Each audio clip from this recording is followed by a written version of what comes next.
Let's see here. I think we should be live. Let's see.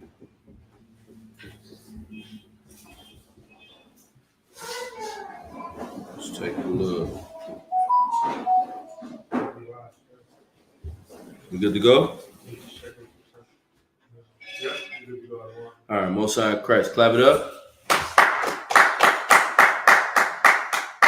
All right. So the water to the Akim and Agwathium in class this evening. This is the Israelite School of Universal and Practical Knowledge Northern California Scripture Breakdown class. Before we go into the topic, does anyone have any questions? No questions? Okay, no sweat. So what we've observed of recent is, enemies thinking that they can do what they want to do when they want to do it. And y'all have to understand, this is done to waver your spirit. This is done to make you question, are you in the right place? If you don't think that you're in the right place, then, you're going to have to ask unfortunate people like Joy Morgan, our sister, who is no longer with us. And it saddens me every day that brothers can walk around with their high-minded selves and do what they want to do and say what they want to say, but take no accountability for their actions. You know what I mean? What happened, in Kansas City was an act of violence, and it was an act of brothers in the world not realizing that they are the people of old that persecuted Christ. You know what I mean? They're the same men that did the very thing that put Christ to death, and that was go off of the lust of their own agenda. Go off the lust of what makes them feel good and what looks good to them and benefits them instead of what benefits God. Get me first, what is that? 2 Timothy chapter 2, verse 15.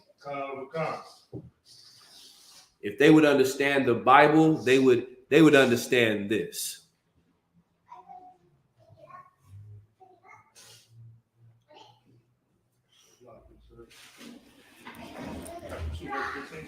Yeah, that's 2 Timothy 2 and 15. The book of 2 Timothy, chapter 2, verse 15. Study to show thyself approved. Study to what? To show thyself approved. Why does the Bible say study to show thyself approved? Does anyone know? What's up, man? Yeah, this is yours. No sweat. Why does the Bible say study to show thyself approved? Anybody? Go ahead, sis. If you study and pertain your life according to the Bible, then you grow. Well, absolutely. You definitely, if you pertain your life around the Bible, you definitely grow. That is an answer. Go ahead, sis. You want to answer? If you study the Bible, then you will start understanding the laws, maybe living more within the laws. That is a great answer. Living in the law, meaning what? The Bible is your what? Tazabah. Constitution. It's your constitution. When you see the so-called Edomites, right? And they're so proud about the Constitution. They're so proud about their forefathers. Why? You're right. Because it's their history. Exactly. The Bible is whose history? Go ahead. Blacks and Hispanics. It's our history. So that's the importance of why you study to show thyself approved. Because if you were studying the Bible, the very mistake that they made by coming against the prophets of God would not have happened.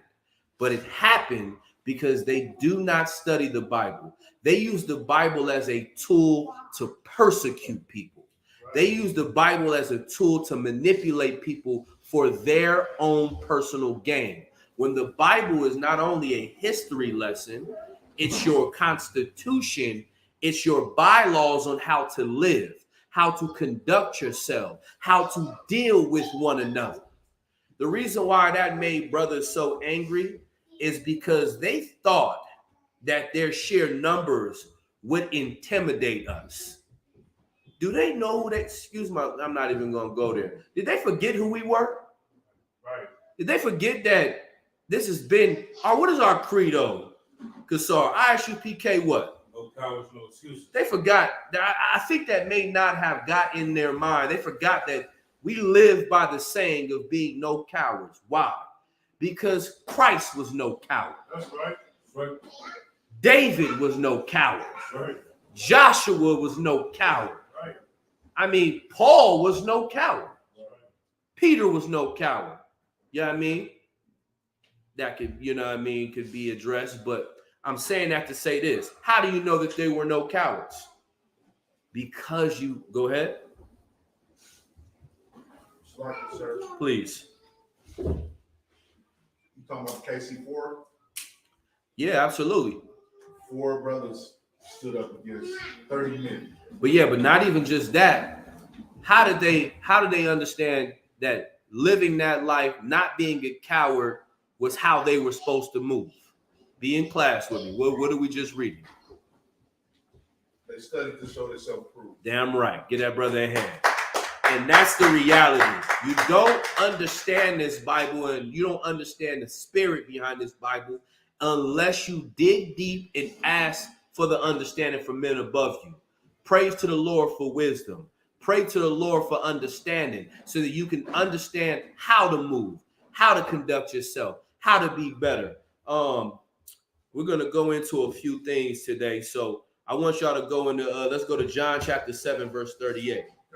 And it's like, they don't understand this book. This book is so beautiful in so many different ways. And this is why the scripture says in Isaiah 28:10, precept must be upon precept, line upon line, here a little, there a little. Why? Because you have to go through this book and read this book to understand that the prophets of old is what Christ, when he was walking on the earth, was studying from, who he was quoting. Like if you go to Matthew 5 and 17, when he said that the Lord, I have not done away with the laws or the prophets. Why does he say that? Because he understands the Old Testament. He understands what they did, what foundation was laid down, and what his duty was to his people at his time when he was walking on the earth until his return.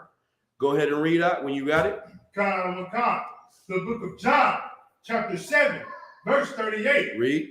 He that believeth on me, as the scripture had said. Stop right there. This is so elementary, but it's so foreign to people that live the Bible in their own feelings and emotions. You know what I mean? The Bible said, he that believeth in me as what? The scripture had said. As the Bible has said. Not how as I feel. As what, you know, how many people y'all that ran across, and I know we can all relate to this statement I'm getting ready to say. How many of your family members, you talk to them about the Bible and they said, man, I read that thing from front to back. And you looking at them like, oh, really? But you still cooking pork. Right. Oh, really? But you still sleeping with the other nation. Oh, but you still doing drugs. Come on, man. Wake up and smell the coffee, man. You're a liar. You know what I mean? And these brothers and sisters that are not in here, they're liars because they have an agenda that is not contrary to the Lord. What is our agenda in the truth? What is the gospel of the UPK? Does anybody know what the gospel is of the UPK, which is the Bible? Anybody, any officer? Sisters, you can answer too if you want to give a shot at it. What is the gospel that we preach? I don't want to see preach, teach. Excuse me. Go ahead, sis. The truth. Close, but go ahead. That the Bible is the book for the Black and Natives. Get that brother a hand. That the Bible is for Blacks, Latinos, and Native American Indians. And that if we change, that we implement, we will get the things that God had already blessed us. Like we forget that we're living in Deuteronomy 16 and forward. When we could be living the blessings, which was Deuteronomy 28 and 1 through 15. Y'all realize when you read Deuteronomy, the 28th chapter, the first 15 verses is the blessings that you would get for serving the Lord. But what did we not do? We didn't serve the Lord. So now we find ourselves in captivity under the foot of other nations. We find ourselves in problems in our households, problems in our family, getting murdered, getting destroyed because we turn from God, man. That's the gospel. The gospel is to recognize where we were, recognize where we're at, and recognize how we get to where we need to be. And that is by serving the Lord, coming back into his law, statutes, and commandment, having compassion, having integrity. These things that other so-called Israelite groups, which are nothing more than the Christian church 2.0. Right. You know what I mean? They're what do we call? They're nothing more than, they're not the original, they're the remix. Right. You know what I mean? The remix is never as good as the original, we can all say. You know what I mean? Any more on that? Read that from the top, 7 and 38. The book of John, chapter 7, verse 38. Mm-hmm. He that believeth on me, as the scripture hath said, Go ahead. out of his belly shall flow rivers of living water. Man, listen, out of your belly will flow rivers of living water. This Bible is like a river, man, that flows all through, connecting itself to one another. You know what I mean? That's why the prophets of the New Testament quoted the prophets in the Old Testament. That's why the Old Testament coincides with the New Testament. It all comes together. And so you only know that by studying to show thyself approved, understanding your constitution, understanding your history, and then implementing it, and then standing on it, and then being proud to be it. Like this is how you change, right? Like brothers wonder why there's so many women out here that are whores, right? Any brother know why there's so many whores out here? It's very simple. Go ahead, Tazaba. Because our people was destroyed. Yes, but no. Go ahead. They were never taught the truth. It's even more simple than that. You know what I mean? You want to take a shot at it? Go ahead. They lack the laws of God. Y'all almost there. Y'all all in the realm of it. The reason that there are whores out here is because brothers like whores. Right. You know what I mean? Women don't inherently want to be whores. But what happens is what? These women get attention online by showing their behind, showing their front butt, showing, all the disgusting things that make them, expose themselves in manners that they shouldn't have. How do we change that?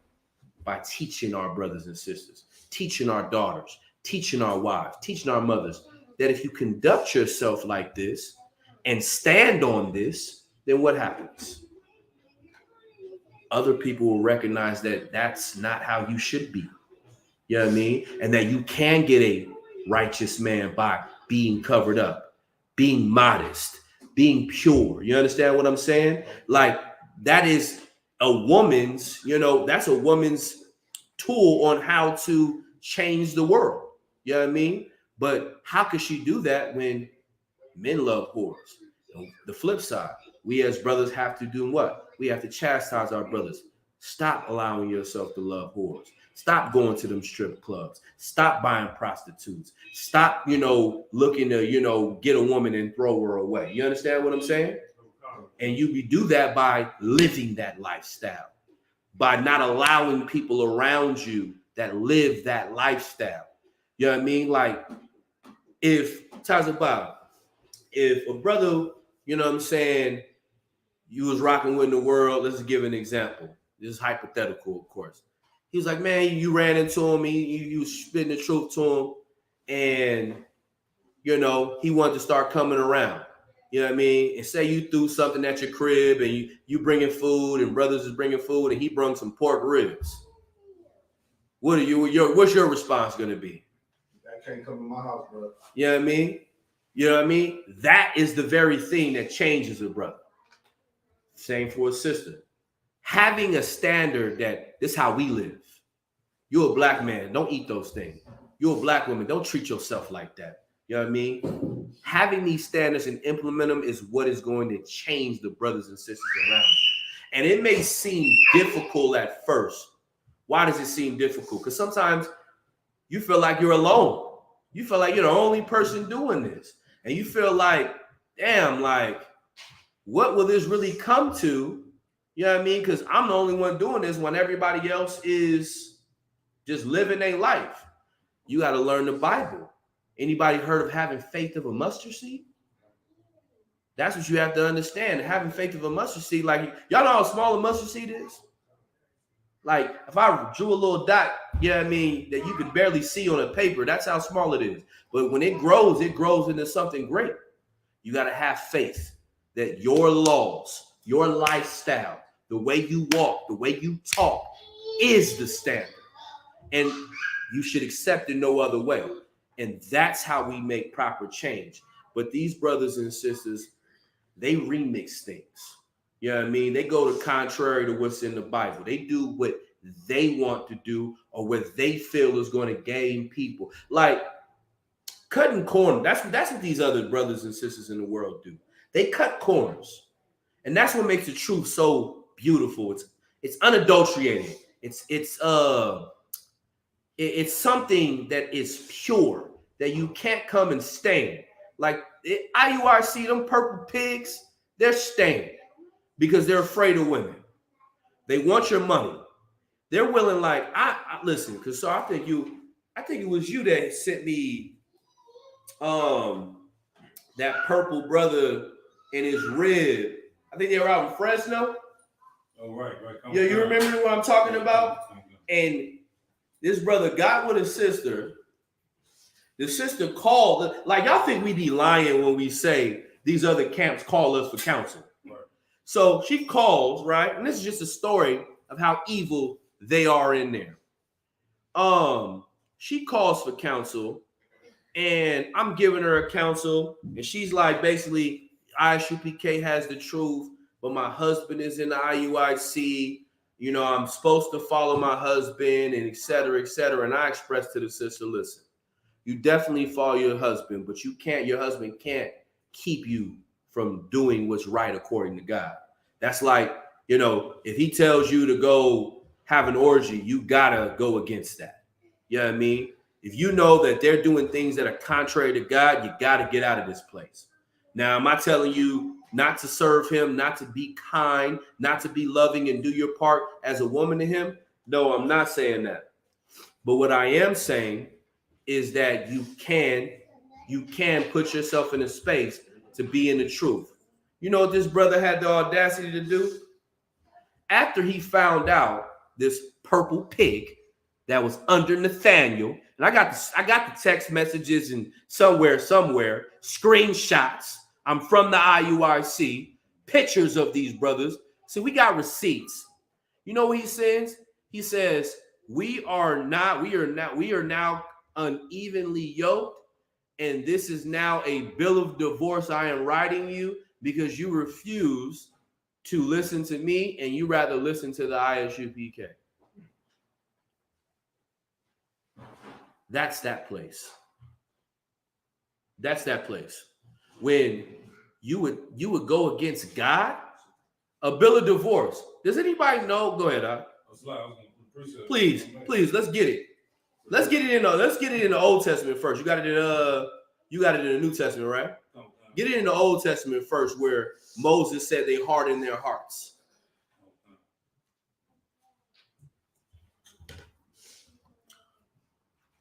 And this is the spirit of the world. This is why the IUIC, the Israelite Church of Lies in Christ. Go ahead. Y'all got what I need? Let me get it. Let me see if I can find it for you quickly. Give me one. That is Shalaki. Give me 1 second. I got 1 Samuel. Bear with me. This one? Go ahead. Let's try. Let me hear it. 1 Samuel chapter 6, verse 6. And it reads, wherefore then do ye harden your hearts, as the Egyptians and Pharaoh hardened their hearts. No, that's not what I want. Give me 1 second. Let me find it.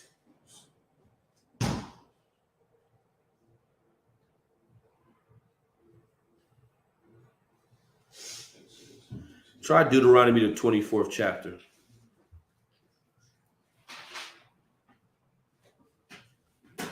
(24:1). Try that. I think that's what I want. 24:1. Okay, come on. Is that what I want? I think so. It doesn't say harden, but it's talking about the bill of divorcement. Let's just go to that for time's sake. Come on. The book of Deuteronomy, chapter 24, verse 1. Mm-hmm. When Read. a man hath taken a wife and married her, and it come to pass that she find no favor in his eyes, because he hath found some uncleanness in her, then let him write her a bill of divorcement. Okay. Go and ahead. give it in her hand, and send her out of his house. Okay, so this is what I want. We'll go with this for sure. So why did Moses allow in this point in time in the Bible? Remember, we started this off by study to show thyself approved. Why did Moses allow a bill of divorce to be written at this time? Officers. Go ahead, Tazaba. It talks about the uncleanness. So she cheated or she Lie. That's wrong. You're right. Was it because were they dating outside of Israel? Lie. So I'm gonna break it down for you. Or did you want to try to answer your Kusar? I got the precept. Oh, you got the precept in the New Testament? Come on. So we'll get that in a second. I'm gonna give them the background. Come on. So what happened for us? What happened a few months back in North Carolina? What did we do in North Carolina just recently? Go ahead. We had the Passover first? Okay, Most High Christ. You know what I mean? We had the Passover. And why do we recognize the Passover every year? Go ahead. Anybody? Go ahead, Tazaba. It said to do this in remembrance Of what? of what the Lord did. What did the Lord do? The Lord killed our enemies. No, don't sweat. Baby's gonna cry. That's what they do. The Lord killed our enemies. The Lord killed our enemies. For what purpose? To defend us, he killed and freed us from our enemies. Okay, so that's what happened. So Passover is a celebration of the Lord saving us out of the hand of our enemies and freeing us out of the captivity. Okay, and then what happened right after? After Pharaoh woke up in the morning, right? He woke up in the morning and his son was dead. What did we have to do? Go ahead. Flee. We had to get the hell out of there. Absolutely. And so what happened is this to break it down and give you an overview of it. Passover came. The Lord sent the death angel, wiped out the firstborn of everything in the land of Egypt. Pharaoh woke up and the whole Egyptian world woke up mourning because everything that they loved, firstborn, was dead. And so we had to get the hell out of there, which is why we celebrate the Feast of Unleavened Bread. And so then we celebrate the Feast of Unleavened Bread because we didn't have time to make that dough rise. You know what I mean? You take yeast, flour, a little salt, water, mix it up, bread rises. We had to just take some flour, some water, a little bit of sugar, a little bit of salt, the taste, get it out of there. That's why we eat unleavened bread for those times. And then we were flooding in the wilderness, trying to establish our own land. The Lord sent manna from heaven. But when we were doing these things, transitioning from Egypt into our own land and our own, existence, what were we doing as a people? We wanted to go back to Egypt because we wanted the flesh pots. We wanted to have the access to what was easy and convenient. You understand? And so what ended up happening is what happens for people, especially Black and Latino people and Native Indian people, when we're under a lot of stress. What happens to our relationships? Go ahead, sis. They fall apart. And they fall apart to the fact that this happened, right? Moses had so many different things to be worried about than your personal selfish relationship. He had to worry about the nation, how we were going to eat, where we were going to live, where fresh water was, making sure we were keeping the high holy days, making sure that we weren't sinning against God, doing things to build our nation back up to be presentable to the Lord. But we harden ourselves. That's why the scriptures say they harden their hearts. And so what we ended up doing, and Moses said, I don't have time for this. I got too many things on my plate after just leaving Egypt. I'm going to allow you to write a bill of divorce. You can write this divorce paper. You don't want this woman, that's fine. Write her a piece of paper, give her that, fold that paper up, and give it to her. And then she can be gone. You can never come back to her ever again. But they gave her that piece of paper for what purpose? So that she could go to another man and marry him so she wouldn't be alone. And so that she didn't get caught in the act of committing adultery, because a woman having sex with another man when she has a man is adultery. So that she wouldn't get caught in the act of adultery, she'd have that piece of paper and say, here's my bill of divorce. I'm free to be dealt with. This man threw me away. But that was because we hardened our hearts against one another. Now I'm bringing this out to say what? This is the Old Testament. This is something that Moses instituted for the purpose of the time we were in, because Moses was the man that the Lord was with. Keep reading. So now y'all understand the background, right? Okay, go ahead. Deuteronomy 24. Let's start. I think we're at end of 1 going into 2. Go ahead. Slaggy, what's up? Please. So who was the unclean in the verse? Read it again. Read verse 1. Is that you talking about in 24 and 1? Go ahead. Read it from the top of 1. The book of Deuteronomy, chapter 24, verse 1. Mm-hmm. When a man hath taken a wife and married her, Okay. and it comes to pass that she find no favor in his eyes. Okay. So she find no favor in his eyes, meaning he does not like this woman. Go ahead. Because he had found some uncleanness in her. Stop right there. When it says uncleanness, it's not like she did anything like sinned or committed adultery. It was in the spirit of he was disgusted with her. You understand? That was what it was. And that's a spirit of a weak man. When you get with a woman, brother, listen, you're going to have some trials and tribulations. It's just normal. That's just the reality of it.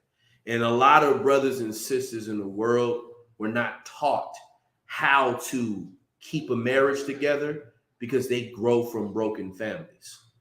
You know what I mean? And so it's easy for us to learn to throw each other away, learn to not be with one another, like go and do something else. And so when that was the spirit of this. It was, man, I don't really like her anymore, man. Like you say, he don't find no favor in her. He ain't really attracted to her. Like she's just getting on his goddamn nerves. Like she's everything unclean to me at this moment. Like she's just, That's pretty much what it's saying. It's not saying that she did anything specific, more than that's his perception of her. Does that make sense to you now? Keep reading. Then let him write her a bill of divorce. So then he said, you know what then? If this is how she is, man, write her a bill of divorce. Go ahead. And give it in her hand. Go ahead. And send her out of his house. And send her what? Out of his house. Because that was the proper way at this time to do it. For the purpose of what? This is why you study to show thyself approved, because you have to know what's going on in the scenario and the reasoning behind why this was being done. Keep going. Verse 2. And when she is departed out of his house, she may go and be another man's wife. And that's what Moses instituted in the law at this point. But Christ came and walked on this earth, did he not? Come. In the UPK, we follow Yahushua. You know what I mean? Who do we fear? Follow fear. Who is your king? Yahushua. You understand? Go to the precept that you wanted, Kasar. You can drop that, Yara. This is where you precept to understand this. And I'm bringing all this out in context because this was brought out by brothers in a fake Christian Israelite school. And these are the things that go on intertwined in their congregation. Let me ask before he reads, what if you're right, if I found out a brother in this school threw his wife away, what do you think I'm going to do? Go ahead, Kick him out the school, sir. I'm going to, I don't have the authority. Please believe me, if I could, I would. But I'm going to take him to counsel. And then I'm going to help get him kicked out of the school. Because there could be no uncleanness in here. That's right. There cannot be that. You can't, listen, one of the things I've always learned and loved, you can't tell somebody to clean their house when your house is dirty. Right. Well, when my house is clean, guess what? I can have expectations. You know what I mean? My house is clean, brother. I don't do the things that you do. I'm trying to bring you over to this side. But them brothers don't want that. They want to stay on their side, and that's fine. You know what I mean? Remember, y'all gonna have to go to war with us. See, in hindsight, Tazabah, you brought it up earlier. 4 against 30, right? Were the four afraid to fight? What about them? There was 30 of them. I didn't see all of them trying to get in there and get in the scuffle. I maybe sound a few of them, but I think I saw all of us get ready to go to war. That's how I know my soldiers are stronger than yours. Right. I don't give a fuck if it's 300 of you. You know what I mean? 1 million of you. And we're going to go into that. You know what I mean? Because the Bible tells you, do not count the numbers of men that you have. These brothers fail when it comes to the Bible. But let's get that real quick to end this real quick in regards to the laws of divorce real quick. Go ahead. The book of Matthew, chapter 19, verse 7. They say unto him, why did Moses then command to give a writing of divorcement and to put her away? Stop right there. So this is going on, right? So this is the spirit of the Pharisees. The Pharisees asked, the reason why this question is being asked is because the Pharisees, anytime they speak to Christ, it's always to try to see about getting him caught up in his words. That's one of the reasons why you must study to show thyself approved. Because if you get caught up, you'll get cut. They always want to try to cut Christ. And they understood, because they read the Bible, that in the Old Testament, Moses said you can write a bill of divorce. So they came to Christ and said, so why did it say from the time of Moses you could write a bill of divorce? Keep reading. Come. Verse 8. He said unto them, Moses, because of the hardness of your hearts. Because of the what? Hardness of your hearts. Because of how you treated each other. Because how you didn't want to love and want to appreciate one another. I'm going to tell y'all the key to life, right? I'm going to tell y'all the key to life. And this is because it was taught to me, and you brothers and sisters deserve it. The key to a successful marriage, the key to life and living and prospering is one thing. Y'all ready? Come. Suffering. Your wife may get on your nerves, suffer him. Or suffer her. Sis, your husband may get on your nerves, suffer him. Them kids, suffer it. We are all we have. We are one nation. And if we don't learn to love each other, who in the hell will? That's the key to this. To looking up and, I got problems. I'm dealing with this. We're going to wake up and do it again. And again. And again. Why? Because I'm not a quitter. I'm not a loser. And I vowed a vow to this woman. And sis, you vowed a vow to this man. And that's what makes us better than every other nation on the planet Earth. That's right. Everything. You know what I mean? Keep reading. Most High in Christ. Come. The book of Matthew, chapter 19, verse 8. He said unto them, Moses, because of the hardness of your hearts, suffered you to put away your wives. But from the beginning, it was not so. It was not so from the beginning. When this whole beautiful thing, Israel, 12 tribes, the nation that was supposed to rule the earth, when it was established, it was not so that we were to divorce one another. You know what I mean? Whatever the Lord bring together, no man shall what? Tear apart. But you let Esau, who is who? The devil, the deceiver, according to the Bible. You let him dictate your relationship. You let him, you know what I mean, tell you how things are supposed to go. Because he's lustful. He's a pig. And these purple vaginas, they're the same way. Why? Because they serve man. We serve God. And that's what separates us from the two. Any more on that? Come. Please keep reading. The book of Matthew, chapter 19, verse 9. And I say unto you, whosoever shall put away his wife, except it be for fornication. Except it be for what? Fornication. Now, this is a beautiful thing.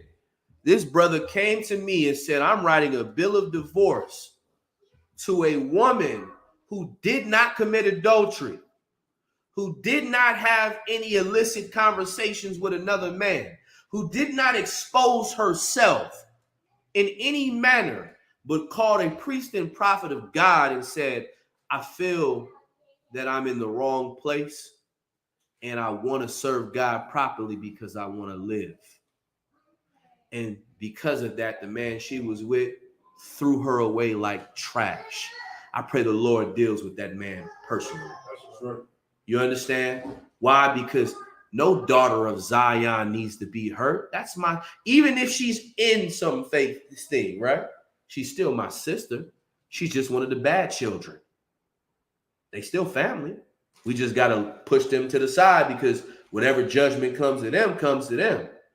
But this is the reality of these brothers. They're pigs. Right. They're disgusting. Right.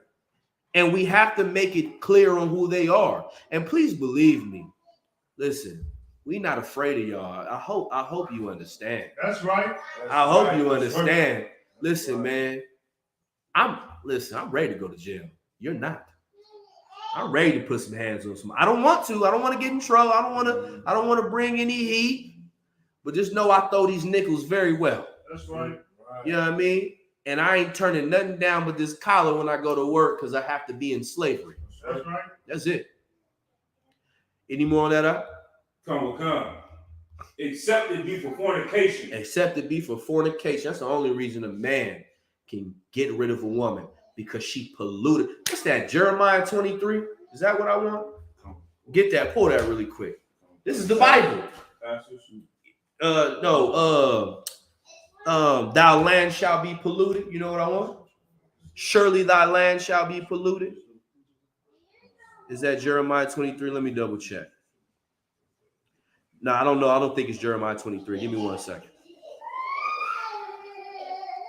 Let me find it for you. It's on topic. You got it?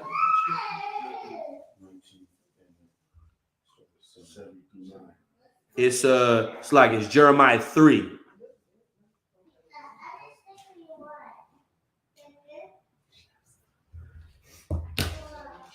These are the only parameters to be able to get rid of a wife.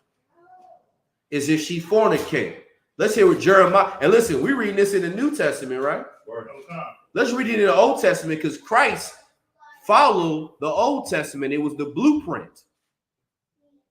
Go ahead. Let's hear what Jeremiah, prophet of God, had to say about fornication. Go ahead. Book of Jeremiah, chapter 3, verse 1.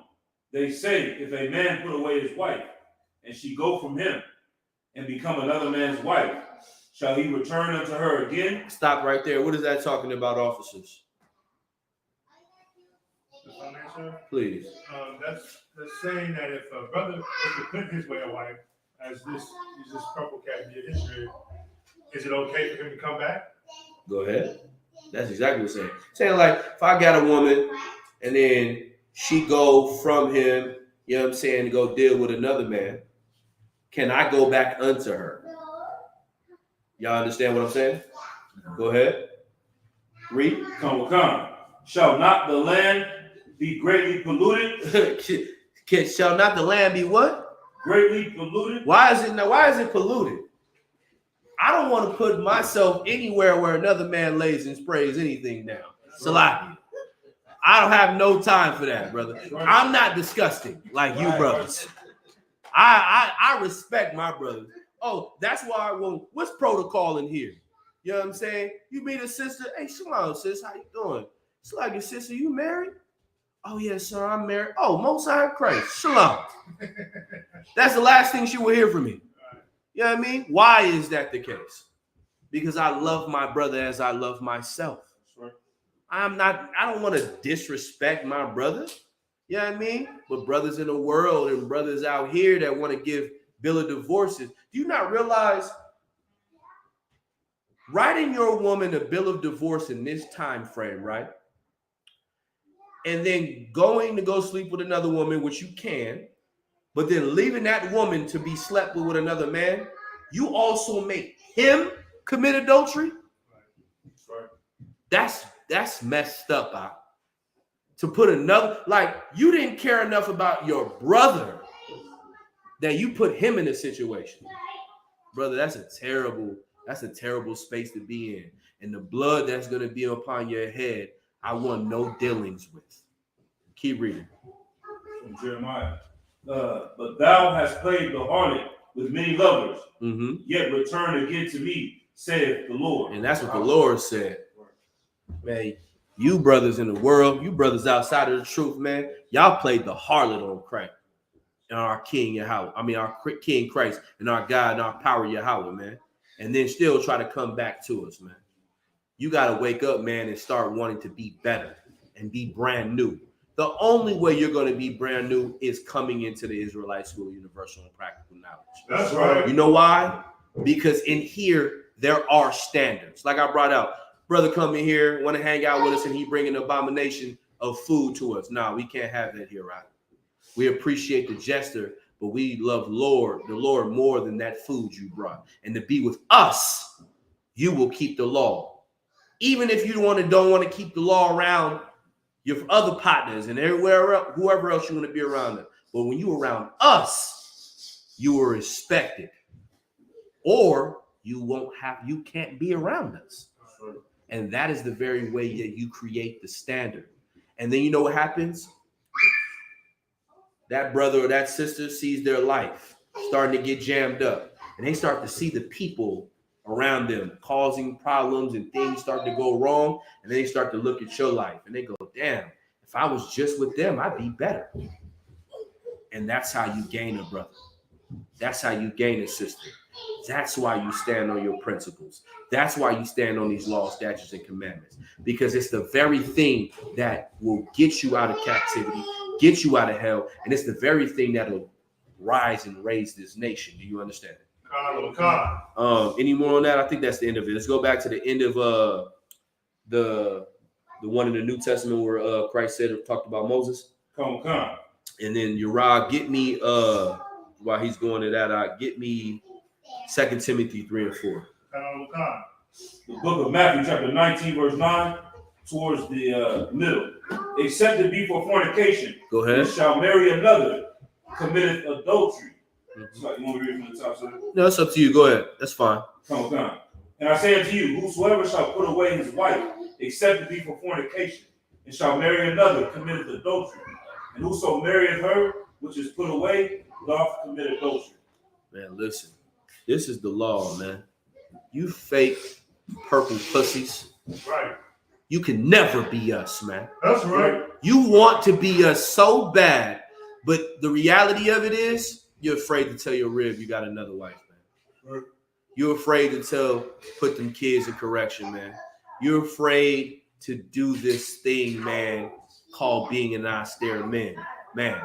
You're afraid to lose what you have. Like what? Like this is something I live by, and this is the men underneath me. You should live by it too. We all live in hell, right? This isn't paradise. This is not what you want. You don't have the Rolls Royce or the Benz or the brand new truck or the brand new house that you want and all the things that you desire. You know what I mean? You live in hell. Recognize it, man, and change, because it's going to be a hell of a thing to live in hell now, and then when Christ returns to go back into another hellish state. I'm not living in hell now just to go back into hell. That's right. That should be your mind state. And even if hell is black people being over, when I say hell, meaning the children of Israel are going to rule the planet Earth in the next life, right? Okay. Do you want to be the trash man, or do you want to be the nigga with power? You want to be the motherfucker with power. That's right. Well, power is not given, it's earned. So do it now. You know what I mean? Like it says in Job 20:5, the time for the wicked is short. Time of the hypocrite is but for a moment. You know what I mean? But the kingdom of Israel will last forever. Drop that. Get me where you at 2 Timothy. Go ahead. The book of 2 Timothy, chapter 3, verse 4. Uh-huh. Traitors, heady, high-minded. Haughty. Haughty. So like, What does haughty mean? Go ahead, sis. You know the answer? Assuming, sir, excuse my language, but possibly a word. Haughty. Let's get the definition. Or you know what? I was just take a shot at that, sir. Please. What's the definition? Meaning like you walking around with your nose turned up. Haughty. Yeah, absolutely. Stuck up. Yeah. Traitors. Stuck up people. Go ahead. Kind of traitors, haughty, high-minded. High-minded. High-minded person is somebody that thinks they're better than everyone else. Go ahead. Lovers of pleasures. Lovers of what? Pleasure. Go ahead. More than lovers of God. That's these other people, man. Because if they understood to love God, they would be humble. Right. What's humble about walking 500 purple pussies down the block? What's humble about that? Nothing. Commander Jerry Yohana has, let me show you something. Let me tell you something. All right. He would never tell anybody to do this. But if I got an order to go put somebody to death, consider it done. That's right. Like, consider it done. There's nothing that I love the men above me, because I know that they were ordained from Christ. That if I get an order, I'm going to follow it, even if it was to put you to death. You know what I mean? But the leadership here would not put you in that position. Why? Because no man would send you out to do something that they wouldn't do themselves. And the men here understand the Bible. They understand the spirit of, why am I flexing my numbers for what? You like the IUIC talks about their numbers so much. Like, we got all these men. Like, the Christian church ain't got millions of people. Right. Game over. The Christians have more than everybody. And then who's number two? The Muslims. Right. So game over. You guys are talking like y'all doing something big? Come on, man. The reason why you spawn so many numbers in your fake congregation is because it's easy to do evil. Right. It's easy to be lustful. But in here, it's hard to be accountable. It's hard to be relied on. It's hard. Like this, it's not hard to keep the laws, but damn it, it's hard to have to fight demons. And in here, we fight demons. And in here, you have no choice but to win. And so those that fall short, they fall short because they stop fighting. in those places, you are not required to fight. Everything's given to you. Everything is lollipops and butterflies and cotton candy and sex with transgenders. Am I lying? Disgusting. That's them places, man. Let's get into let me get into a few things real quick. Let's go to Judges, the 6th chapter, verse 14. We'll start there. And does anybody know the story of Gideon and the Midianites? All right, explain to me, how vast were the Midianites? Like the movie 300. Huh? Like the movie 300 When the Persians, right? Right. Dude said the arrows will blot out the sun. Do you understand how much what he's saying? Like, think about, your army is so vast that if it put arrows in the air, it would blot out the sun. In face value, that's very what? Intimidating. It's very intimidating. But do you think we care about numbers? Do you think David cared about the Philistines' numbers? I'm going to find out what Gideon thought too. Read when you got it up. 6 and 14. The book of Judges, chapter 6, verse 14. Read. And the Lord looked upon him and said, Go in this thy might, and thou shalt save Israel from the hand of the Midianites. Have not I sent thee? This is how we think. This is how we follow directions. Gideon was in a mind state of, damn, it's quite a bit of them. But the Lord reassured him. You know where our courage and our strength comes from? The reassurance that we serve God. That's right. The reassurance that we do what he asked us to do. You know what I mean? Like the other nations knew. You know, the other nations politicked against us and said, if they are in accordance, and I'm paraphrasing, if they are in accordance to their God and they've broken no laws, don't go to war with them. That's right.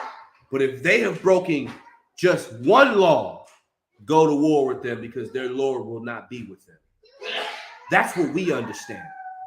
So we take this job serious. And so when you hear the Lord saying he'll be with thee, what was the Lord doing with Gideon?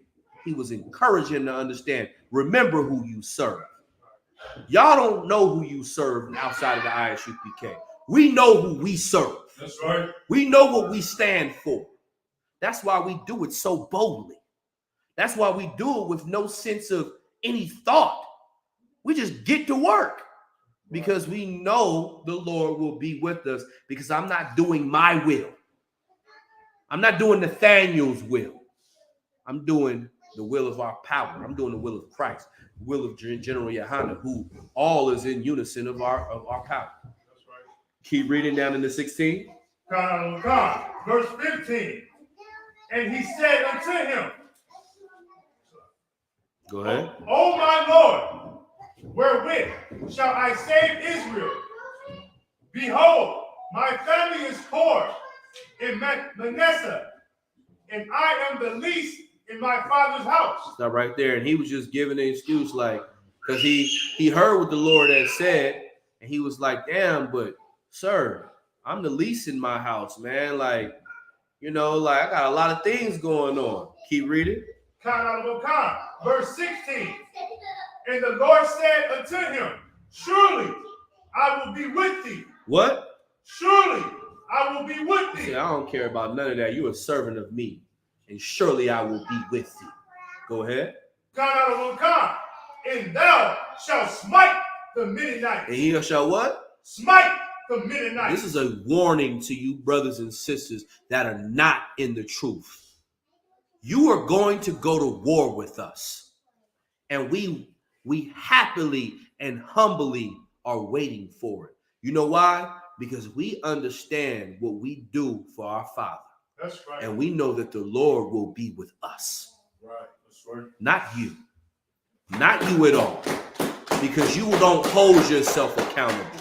You don't hold yourself to these laws, statutes, and commandments, but we do. We do. Keep reading. One man, verse 17. It's like you drop that. Go to 7 verse. Go over to the next chapter 7. Let's get to it real quick. We're gonna speed through this. Read verse.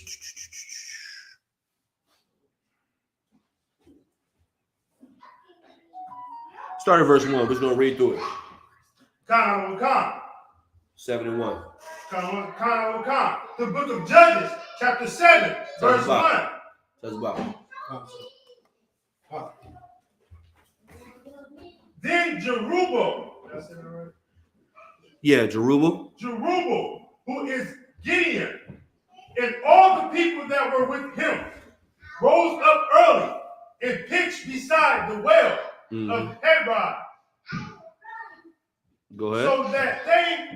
So that the host of the Midianites were on the north side of them, by the hill of Moab, Keep reading. in the valley. Verse 2.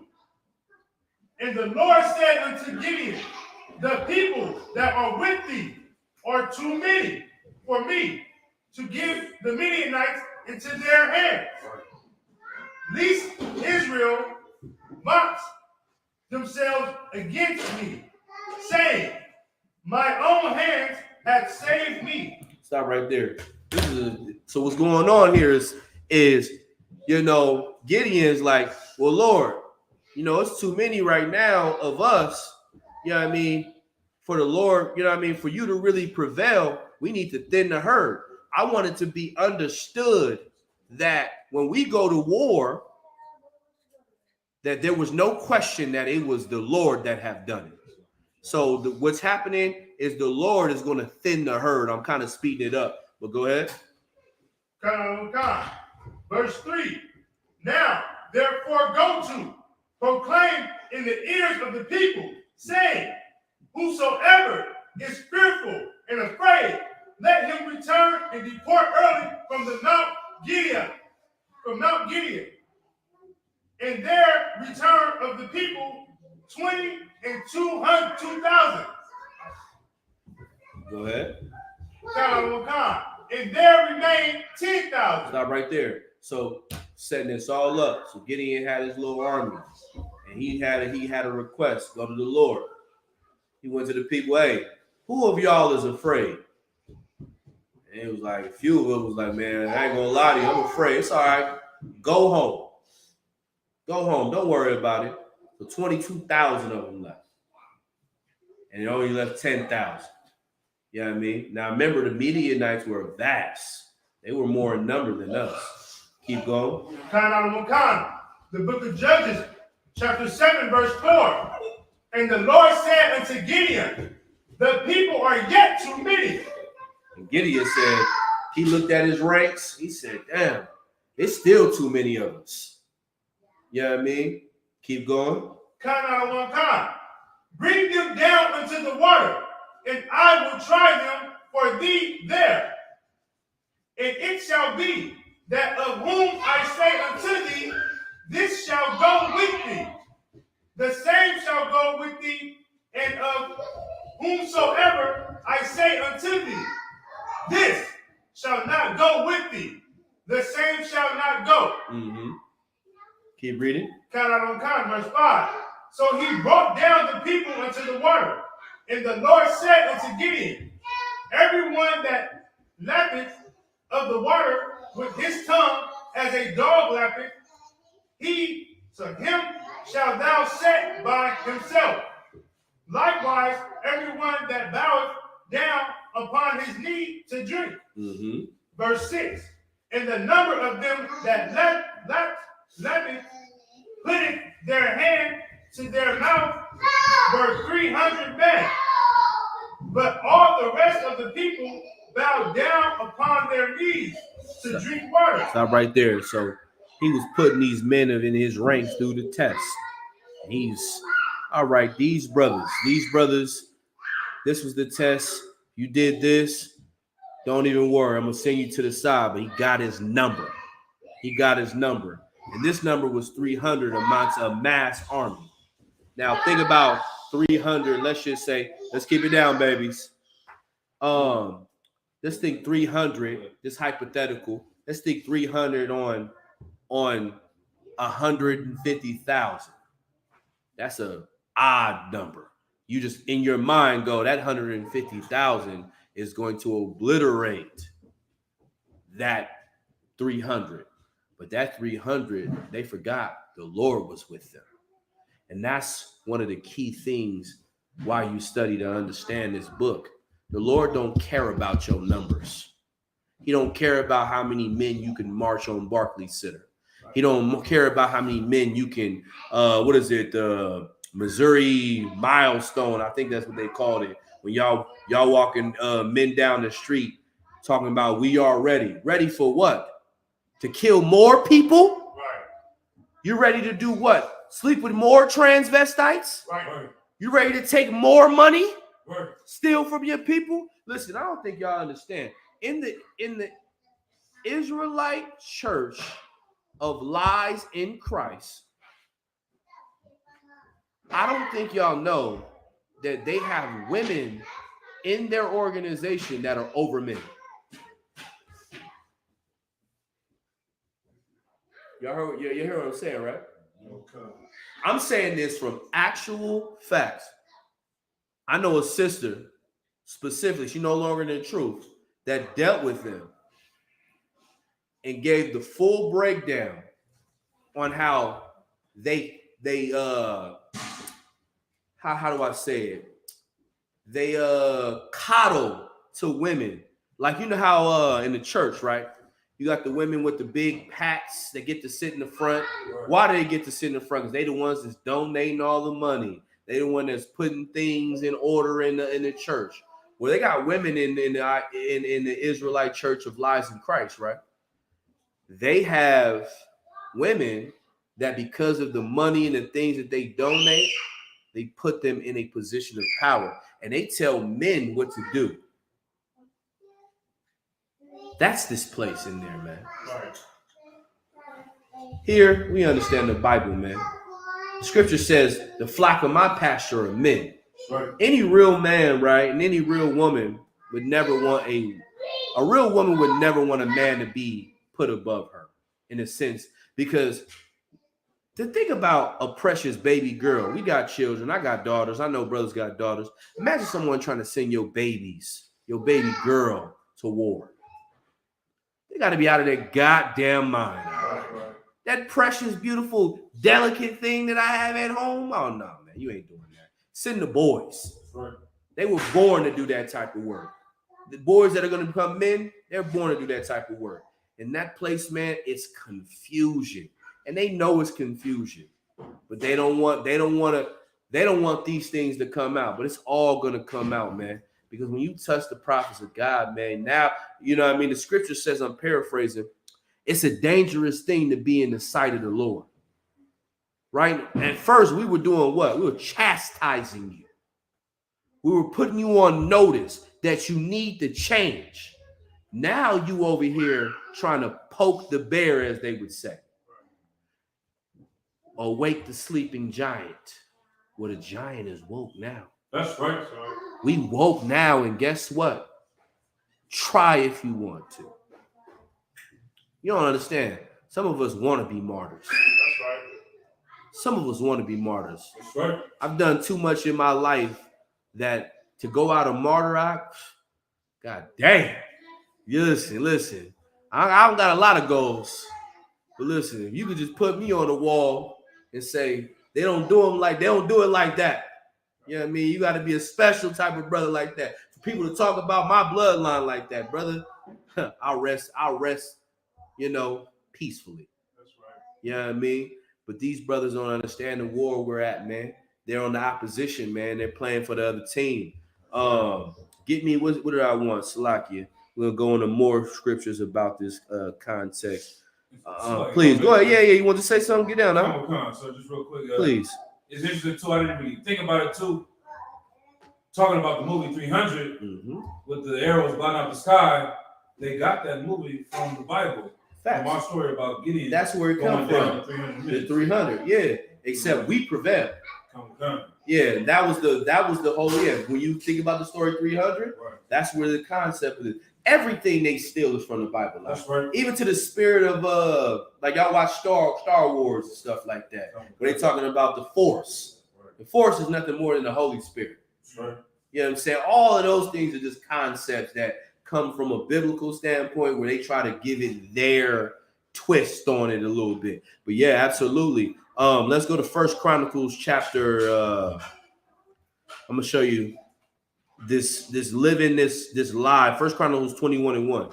This living this lie of you're focusing on your numbers and we're so strong because we getting all these men, we changing these lives, these brothers. You ain't doing nothing but sending brothers down a path of destruction. Right. Wide is the gate that leadeth to destruction. That's right. Come on, man. You got what I want? Con, sir. Read it when you got it. Con. The book of First Chronicles, chapter 21, verse 1. Read. And Satan stood up against Israel and provoked David to number Israel. Stop right there. Now, let me just make it very clear. This purple pussy Nathaniel, yeah, I'm calling your leader a pussy. That's right. Because that's exactly what he is. Right. You won't pump me. It's not happening. He's nothing like David. But the spirit of what's happening and this fault is how he is like David in this context. And so Satan came and provoked David to do what? To count the numbers of Israel. Why do people think it's important to count the numbers of who we have? Go ahead. Because they feel like it's power in numbers. Facts. That's it. Get that brother a hand.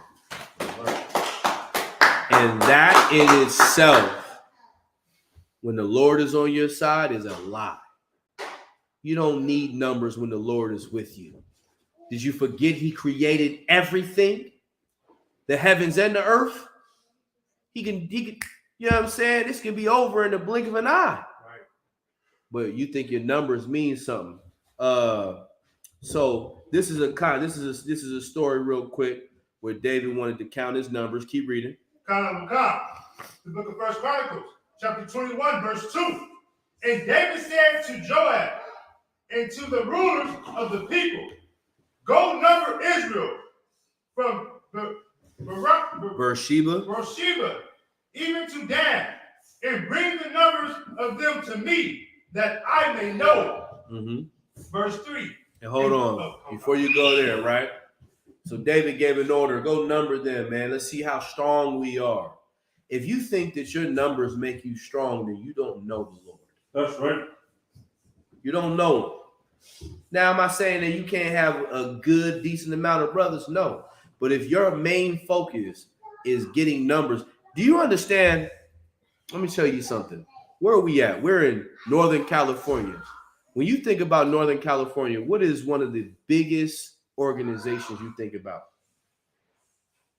Go ahead. Black Panthers. Black Panthers. And who had numbers like the Black Panthers among all organizations? They're second to none. What happened to them? They got destroyed because the Lord wasn't with them. They were a perfect example of how focusing on the wrong things will destroy you. Please, sis, go ahead. If I may say, it just kind of reminds me of when Moses split the Red Sea, and they had the army after them, and when you guys keep you protected. Absolutely, give her a hand. You damn right. You know what I mean? And that is studying to show thyself approved. Right. Keep reading. Con. The book of First Chronicles, chapter 21, verse 3. And Joab answered, the Lord make his people 100 times so many more as they be. But my Lord the king, are they not all my Lord's servants? Now, stop right here. What's this brother's name? Joab? Oh God. Joab was in the spirit. he was like, listen, listen, my Lord, my King, like, listen, are not all these men the Lord's servants? What does it matter to number them? Like, do they not, is somebody not serving the Lord? Like he's saying, why are we having to number them when aren't they all the Lord's servants? Because that's all that matters. Right. Joab realized, I don't give a damn how many numbers they have, sir. Like, don't they all serve the Lord? Then what are we tripping about? Go ahead. Why then doeth my Lord require this thing? Stop right there. So, and Joab is asking, like, my Lord, like, if they all serve the Lord, then why are you requiring this of me? Why are you requiring me to, count the people? And he was like, you know what I mean? Read that one more time. Why then doeth my Lord require this thing? And he understood, like, why do you require this of me? Like, I don't understand. And it wasn't him questioning this, because you shouldn't question men above you, you should follow orders. But it was more of him being a brother in his response, like, my Lord, like, the Lord with us. Why are we doing this? Like, this doesn't seem us. Right. This seems heathen. Right. This doesn't seem Israel. And so keep going. Why will he be a cause of trespass to Israel? He's like, why would we cause this problem to come on Israel? Go ahead. Verse 4. Nevertheless, the king's words prevailed against Joab. Wherefore Joab departed and went throughout all Israel and came to Jerusalem. And we'll stop right there. And overall, what happened is the Lord punished us for counting our numbers. You can go down to the rest of the chapter. But what happens is when you make the mistakes of counting Israel and counting your numbers, trusting in your numbers more than you trust in the Lord, you're going to fall. Right. You know what I mean? And so when you hear us say, I'll take 2 soldiers from the ISUPK over any of you 100 purple pussies. Why do we say that? Because I know these 2 men, they follow God to a T. They love the Lord. They won't compromise. And in the adversity of 2 men, 100 men, they are like the Lord. I change not. You understand? God. And that's how we raise our men in here. We're unbending, unwavering. And sometimes it can be frustrating, sis. I know sometimes y'all go home and y'all be like, am I really dealing with this man? Do I really have to go through this? But then you wake up and go, is there a better man like him out here? No, there isn't. And then you wake up and you go, you know what? This is why I do it. And we suffer. Same thing. Damn, do I have to deal with this woman, man? I'm tired of her, man. She's getting on my nerve. I'm always dealing with this. I'm always dealing with that. I'm in counsel for this. She say she don't love me. You know what I mean? She hate me today, hate me tomorrow. You know what I mean? She calling to get me in trouble. Right. Still gonna love her. That's right. Still gonna deal with her because we belong to each other. Y'all understand? Oh God. Slacky. And did anybody have any questions before I continue? No sweat. Let's go to. You had a question? Please.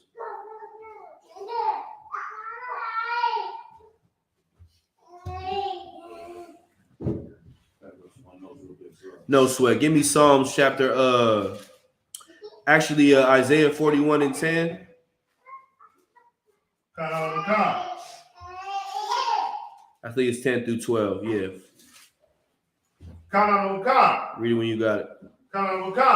The book of Isaiah, chapter 41, verse 10. Fear thou not, for I am with thee. Be not dismayed, for I am thy God. Stop right there. So you brothers questioning yourselves, man. And I'm talking to you brothers that are on the fence. If you're on the fence about being in here because of events that have happened, leave. That's right. You don't belong here. Damn right. That's right. You don't. You know what I'm saying? You forgot, like the very brothers that try to persecute us for a minor thing that another group started and tried to intimidate us. I think y'all forgot that the prophets of God were killed. Y'all know that, right? Y'all know the prophets of God didn't get to go to sleep and die like we all pray to die like David died. Y'all know how David died? Do you know exactly how he died?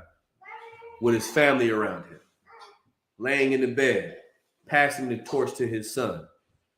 That's how I really want to go. I want to go laying on the bed. I see my ribs, if they still living or whatever the case may be, because I plan on being an old man, Lord allow. Kids and they kids and everybody there. And then just sitting there and I just go out in peace. That's how David went. But David was so cold, just a sidebar. David was so cold that on his deathbed, he told his son Solomon, he said, hey, Solomon, you remember them niggas that started and talking that shit to me the other day back whatever? Yeah, go kill them. On his deathbed. Right. Like, you know what I'm saying? Go ahead. Like, if I may, what's so cold about it was, please. David promised the brother, I'm not going to kill you.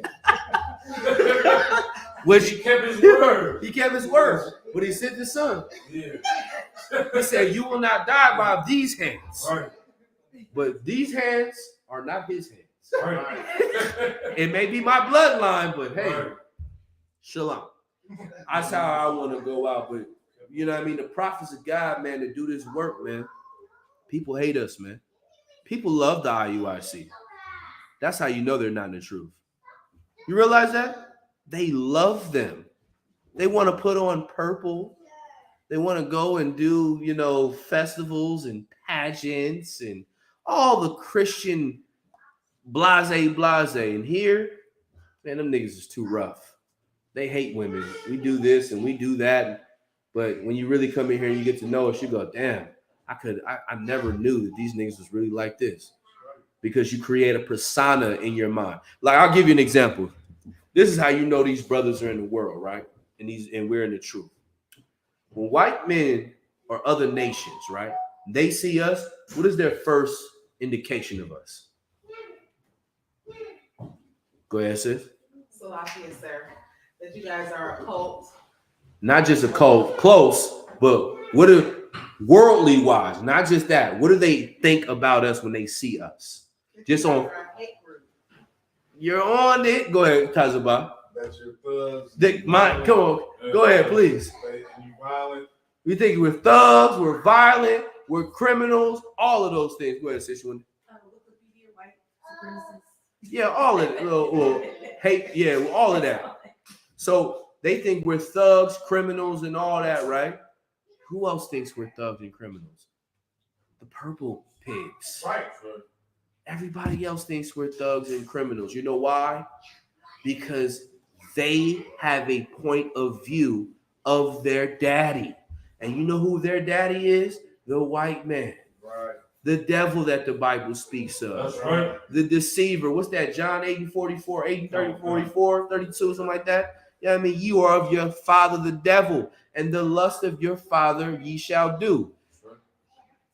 I watched the picture. Man, matter of fact, I didn't even say it today. Give a round of applause for the KC4. Right? I saw a picture, right? And if you didn't validate yourself as being the police any much more, go look at that picture where you see the brother. Unfortunately, he's laying down, but he's being handcuffed. And you have a police officer on his back. Well, we have one that's in uniform on his back. Right. Why is the other brother there? Because he works for the police too. Right. You saw how he was holding him down? Come. They do that together. They've done that before.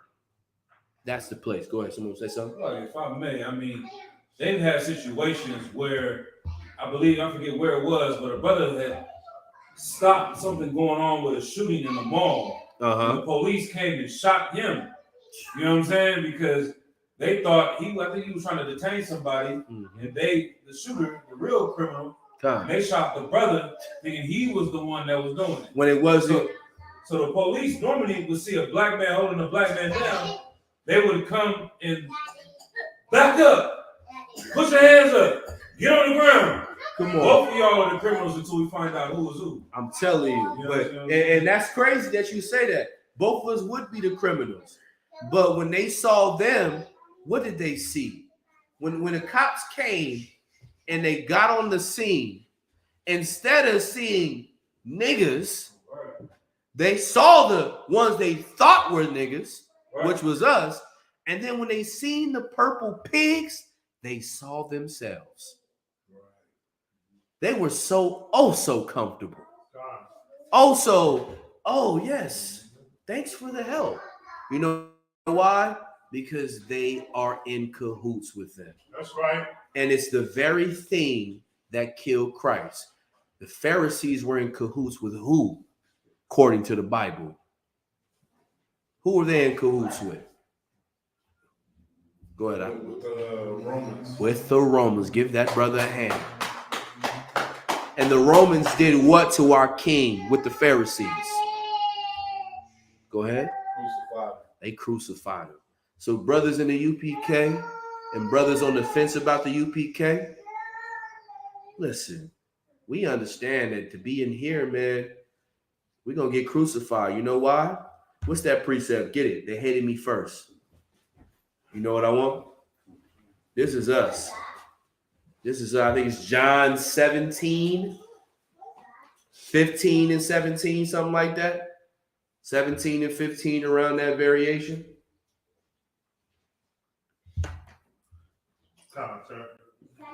This is us.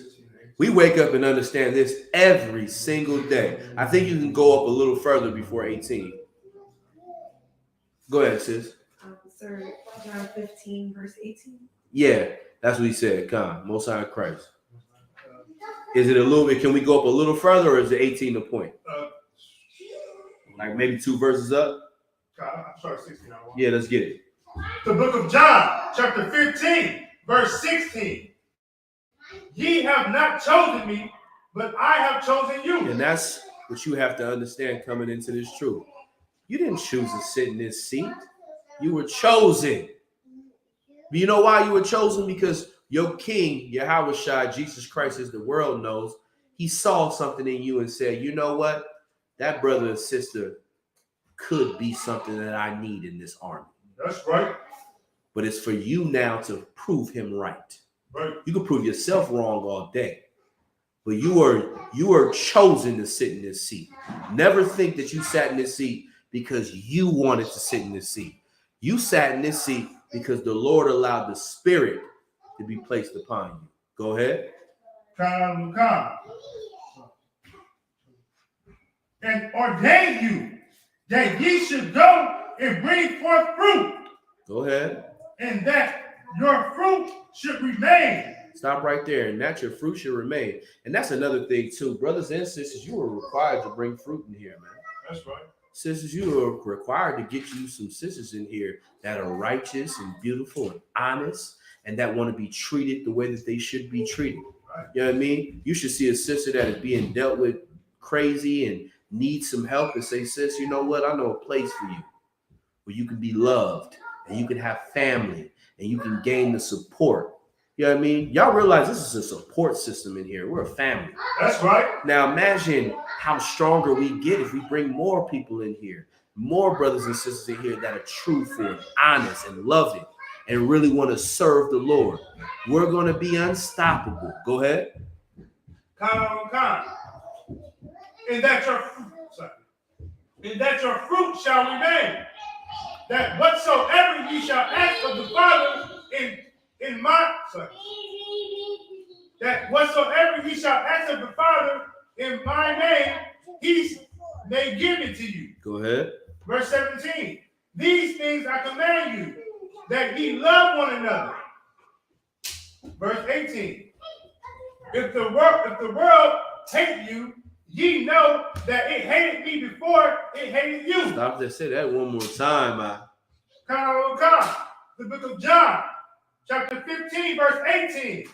If the world hated you, ye know that it hated me before it hated you. Now listen, the very principles of what we stand on is the very principles that Christ stood on. That's right.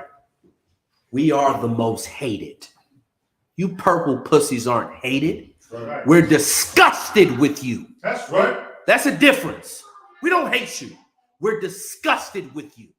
You poison our brothers and sisters with a false doctrine. You murder our people, man. You bring heathens into our nation, man. You pollute the very thing that God established for us. Why would you bring Africans in here that rounded us up and put us in slavery and then sit in the same room and want me to call them a brother, man? Right. We're disgusted with you, man. That's right. But you hate us because we're unbending like our king. That's right. We're uncompromising like our king, man. That's right. That's why they hate us. Like, you know, we grew up, right? With your parents, your grandmothers, your aunties, your uncles. You need to get right with God. You need to learn the Bible. You need to start going and getting right with Jesus. Once I got right with Jesus, they started hating me. That's right. I never felt so much hate until I came into the truth, brother. Because in the world, they love me. They love me when I sold work. I don't do it anymore. They love me when I put a female, you know, slugger. Leave that out, you know what I mean? When we did evil things in the world. They love me. You know what I mean? Because evil loves evil. They love that. But when I change, as you brothers and sisters have changed, you start to see the persecution. Remember that, who they persecuted first. When you wake up in the morning and you question, why am I just going through this hate? Because my king went through the hate. And if he did it as a perfect man, who the hell am I to not go through it as a former sinner? Trying to be worthy of him. You know that's your life, right? Your life is to be worthy of your king. To sit back and know that his blood and his sacrifice didn't come to nothing. Keep reading. Come on. Verse 17. These things have I commanded you, that ye love one another. Verse 18. If the world hated you, ye know that it hated me before it hated you. Listen, he's letting you know. This is how brotherly Christ is, man. This is brotherhood in such a nutshell. He's letting you know, like, listen, the things you finna go through, just know I went through. So don't be shocked and don't be surprised when you pick up this sword, or like the Christians like to say, you picked up this cross. It makes me laugh that someone says, oh, I picked up my cross, and they sin every day. Right. They don't read this book. They don't live this life. They don't go through the things we go through, man. And you got to take it personal that people try to live like you and move like you, but pollute the very thing you stand on, man. You know what I mean? These brothers aren't better than you. These sisters aren't worthy of you. And you have to know that every time you wake up. Being in the truth is everything. You know what I'm saying? Being in the ISUPK is the thing that's going to get you where you need to be. Let me go ahead and get one more precept. It's like, is any more on that? Verse 19, sir. Go ahead. Verse 19. If ye were of the world would love his own. Now listen, if you were of the world, the what? The world would love his own. The world would love his own, man. That's this place, man. The world don't love us, man. You know why? Because we are not of this world. Y'all know, y'all seen those not of this world bumper stickers? Right. Isn't it funny? Don't y'all laugh? I smirk. I laugh. It actually brings a smile to my face when I see them when I'm driving on the road, headed to slavery, or I'm going somewhere in traffic, and I just go, damn, you smoke weed and eat pot. You know what I mean? And you eat pork, and you do all kind of filthy things, but you say you're not of this world. Right. Like, shame on you. You know what I mean? Like, you got to start understanding that these people, these brothers aren't you, and make it clear in their separation. Like this, we have to make it clear with everything that we do, how we do it. We're drawing a line in the sand moving forward. Either you're on the left side, but you can be over there with them, or you can be on the right side. If I were you, I would follow the right path. That's right. Please go ahead. It's like if I may, I need to paraphrase precept for time's sake. Yeah, no, so go ahead. It's talking about the spirit of Cain and Abel. Go ahead. Book of Genesis chapter 4 and verse 3. And in the process of time, it came to pass that Cain brought of the fruit of the ground an offering unto the Lord. And Abel he also brought of the firstlings of his flock and of the fat thereof. And the Lord had respect unto Abel and to his offering. But Cain unto his offering he had not respect. And Cain was very wroth, and his countenance fell. And the Lord said unto Cain, Why art thou wroth? And why is thy countenance fallen? If thou doest well, shalt thou not be accepted? And if thou doest not well, sin lieth at the door. And unto thee shall be his desire, and thou shalt rule over him. And Cain talked with Abel his brother, and it came to pass, when they were in the field, that Cain rose up against Abel his brother and slew him. And I got you. So, what's your question? No, I was just bringing that out as the preacher, As a spirit, like what the Christians were saying earlier, that you come to the truth and you change your life, and they hate you for it. yeah, And these purple pigs, they hate us because we're doing something right. yeah. And they know that, okay, you guys are doing what we can't do. No, And absolutely. that causes them to want to Kill, and that causes us to want to kill us in the short. So absolutely, that's perfect for that. You know what I mean? When I think about them, man, they what's that? Give me Psalms 137 and 4.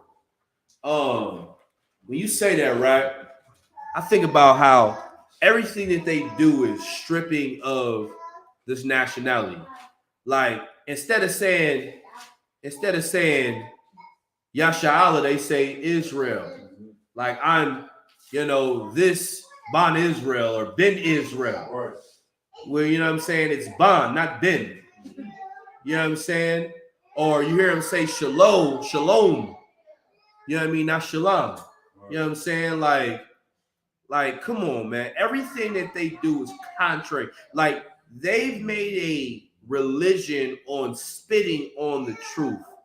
You know what I mean? And they have, it's like they have a problem with wanting to lock in all the way to the doctrine. They don't even want to speak our language. Like, how do you call yourself a Hebrew Israelite and you don't even want to speak Hebrew? That's this place. You know what I mean? These Israelite Church of Lies in Christ, man, they're setting you up for failure. And I know it looks good. You know what I mean? I know it looks good for the eyes. That's what it is. It's shiny. It's purple. In the world, we call the color purple royalty. That's where y'all get it from. You know what I mean? Listen, you can put glitter on shit all day. You can glitter up a pile of shit all day. It's still shit. I swear.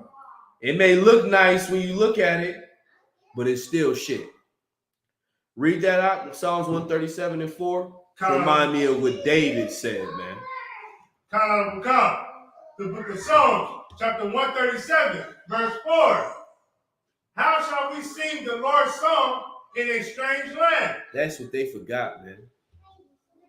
They want to assimilate to the culture of everything that's not us and get mad at us because we over here. How could we sing the Lord's song in a strange land? How can we be happy in a land that persecutes us? How can we want to love these other nations, these other people when they persecute us? The white man persecutes us. The Africans persecute us. Man, listen, we're in Northern California, right? Let's just say Oakland. Oakland in Northern California, Oakland is the city. It's like Los Angeles. When you think of California, you think of two places. You think of three places. You think of, well, four actually. You think of Hollywood, Los Angeles, or you think of Oakland, and you think of San Francisco. But Oakland being a Northern California hub, right? Africans have taken over parts of Oakland. Oakland used to be the West Coast Harlem. Do you understand what I just said? When you think about that, it used to be the West Coast Harlem. Y'all realize back in the day in Harlem, right? A white person walking through Harlem was an anomaly. Like niggas would be like, what are you doing over here? Like they wouldn't walk over here. Back in the day, if a white person was walking through Oakland, you'd be like, what is he doing over here? Take your ass back to Marin, nigga. You know what I'm saying? Like, what are you doing over here? And so I say that, man, they forgot about the horrible things that have happened to us, man. Keep reading. Read it from the top of 4. The book of Psalms, chapter 137, verse 4.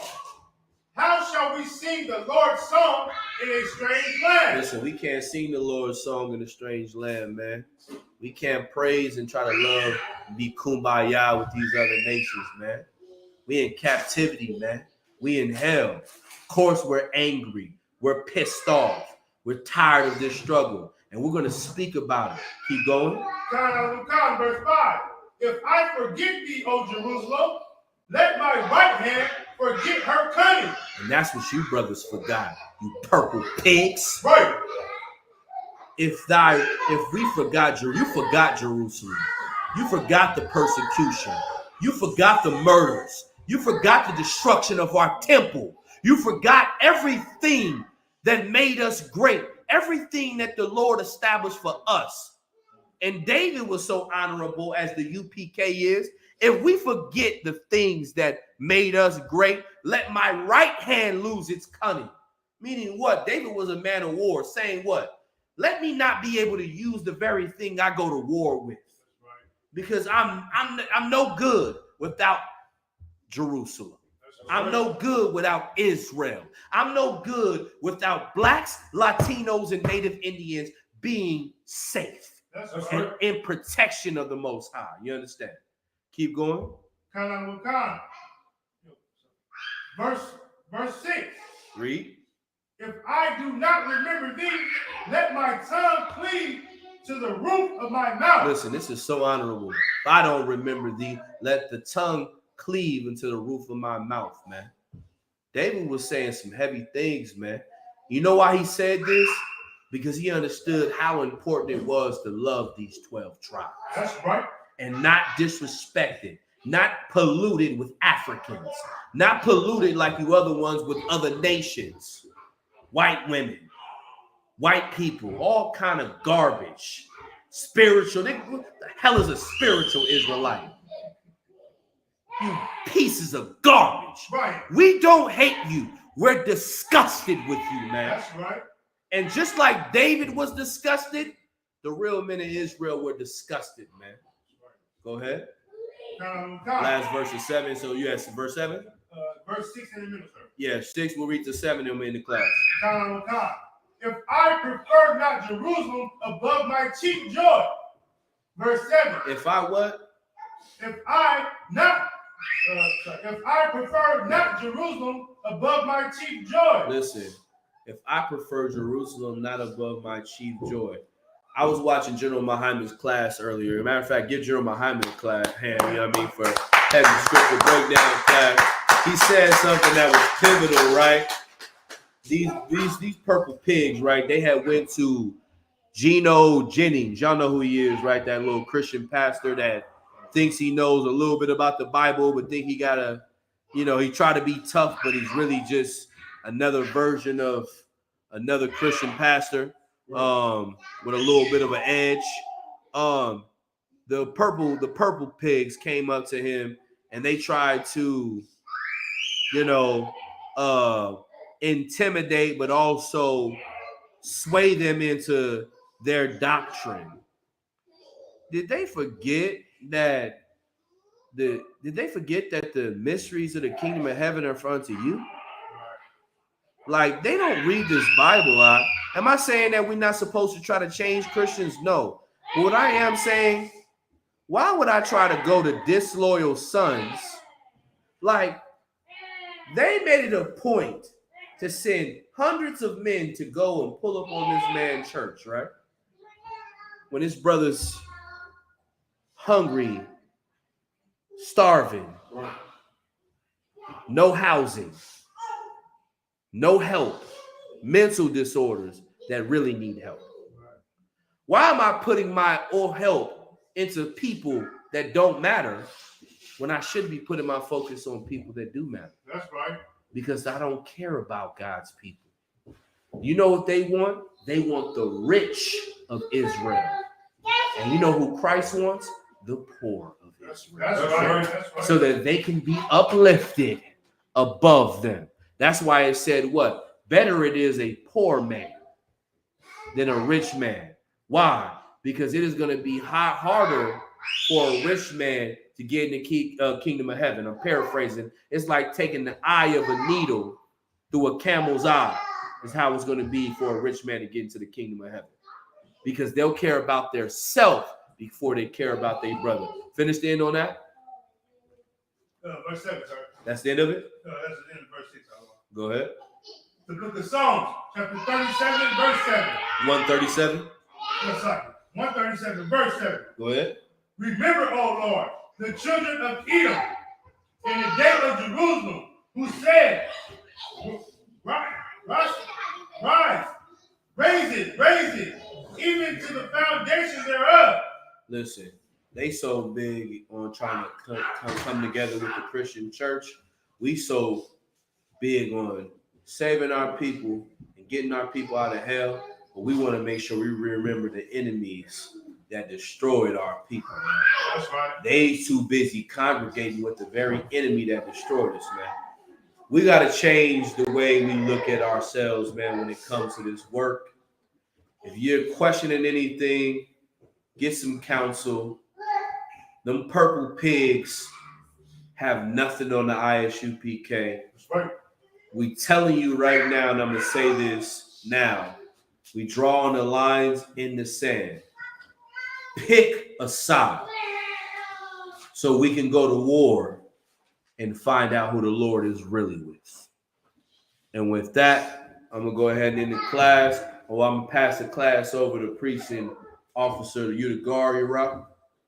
Precinct Officer of 500 or 1,000? 500 Robert Barr. Clap it up. You can read the announcement if you want. Yeah, you can go ahead and read the announcement. Mm-hmm. You don't got it? No, so just go ahead and end the class and just do the salute it out.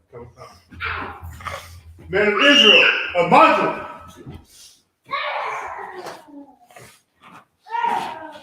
Men of Israel, we want to give the teacher one courtesy salute. We're going to give one courtesy salute to the teacher. Men of Israel, a module Shabbat, a module Barak, Yahweh Shem Yahweh Thumb, Yahweh Shem Yahweh Thumb, Yahweh sword, face the sister, a module, which means stand.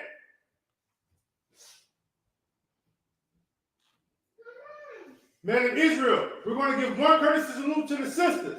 Men of Israel, a module Shabbat, a module Barak, Yahweh Shem Yahweh Yahweh dismissed.